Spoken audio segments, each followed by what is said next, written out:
Hey guys and dolls, it's your favorite girl, Khrys Styles, and if you're curious about what's happening in the world of One Black Woman, I'm here to tell you all about it. So next weekend is an amazing film that's going to be hitting the scene. It's called Abiding, and it's written, produced, and directed by none other than Barrington Marson, and I am going to have an opportunity to speak with him. But first, let's talk to the star of this film. What's up, Levi Burdick? Oh, a little bit of everything all at once. Yeah, how exciting is this? Congratulations. Thank you very much. Thank Congratulations on landing a huge role. So how did you come to be Arthur Fisher? Oh, that is a great story. And really that kind of harkens back to the determination of one Barrington Marson. I guess he started writing this show sometime back in 2017 and was doing casting in 2018. I got a chance to meet him. I didn't have the availability to do the show.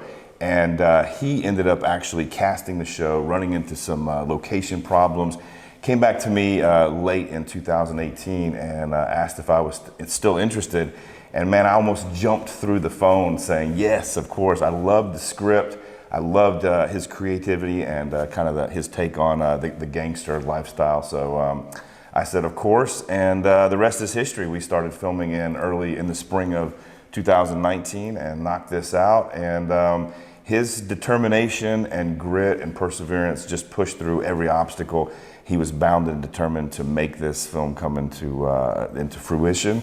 And I couldn't be happier because Arthur Fisher to date is my favorite character I've played. It was a really well-written character. Why? What is it about Arthur Fisher that I'm made a you dad. say, oh? I'm a dad. I'm a father. So playing a guy who had lived a life that he wasn't necessarily proud of, and now he's trying to get out of that lifestyle for his kids.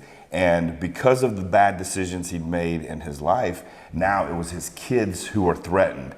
And Arthur Fisher has to kind of go back into that lifestyle to protect his family, those that he loves the most, and kind of figure out exactly who from his past is trying to track him down and exact a little vengeance. Ooh, intriguing, intriguing. So this process, you said that Barrington started writing the film back in 2017.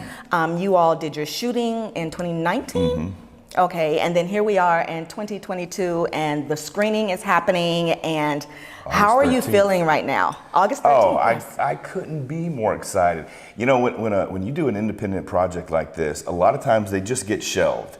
A lot of times the people, the creative powers behind these movies, they don't have that level of commitment to it, and they're always moving on to the next thing. With Barrington, he was dead set that he was going to make sure that this movie got made. So, you know, a lot of steps along the way, I would think the wheels are going to come off here, or something's going to happen here. One of these roadblocks, because the universe just kept throwing up roadblocks for Barrington, and he just kept overcoming them, kept climbing those mountains. So he would call me and say, brother, we got to come in and fix this and reshoot this and do this. And every step of the way, I was like, if you're committed to doing this, I'm right there with you, man. So it didn't matter what it was, what he asked. He really had. That's kind of the definition of a leader. He had a vision that he could share that with the people around him. So all the cast and crew that he brought on, they really bought into that vision that he, and I was mentioning to you earlier, since then I've shot projects, and on the set, there would be somebody in the crew that had worked on that production, because he really, what he created was a launch pad for a lot of these people, grips, gaffers, cameramen, and I've seen them out and about here in the booming Atlanta scene, and they all got their start because of Barrington Marson. You know, we were talking about Barrington, and you said that he was the actor's director. You know, not that typical creative director when you get on set and they're just concerned about the look and getting the scene and the time and things like that. That Barrington actually wanted to work with his actors with the development of their character and bringing that to life. Tell me about that. Oh, absolutely. And I mean, every actor has worked with those directors who are, you know, a little more concerned with the timeline and you know, working with the DP and the cinematographer. Barrington did all those things, and he really, a lot like Tyler Perry, I've worked with Tyler Perry before, he keeps his fingers in all of the pies that are going on and kind of has his fingers on the pulse of everything. Barrington's just like that. He really was able to kind of judge everything that was going on. He wore a lot of different hats, But when the actors came in, he allowed us to come in with our version of the character. He allowed us to come in and bring a lot to the table. And because he was the writer, a lot of writer-directors, and you know who you are out there, they kind of get married to the words because they wrote them. But Barrington let us breathe our own life into the script in a lot of places. So to me, I thought that it added a lot to the process. Certainly made being on set more enjoyable, and it kept the atmosphere really light and really positive. I think as an actor, it's important for us to be able, I think we're cast because we have some level of personality or some level of commitment to that particular character, and being able to bring some of ourselves and into that character, I think is important, and also makes it a better film because it's not just, you know, like A, B, C, D. You know what I mean? Right. Yeah. So in this process, what was the most challenging part for you playing Arthur Fisher? Oh, that is a really good question. Arthur Fisher, like I said, he'd made a lot of bad decisions in his life.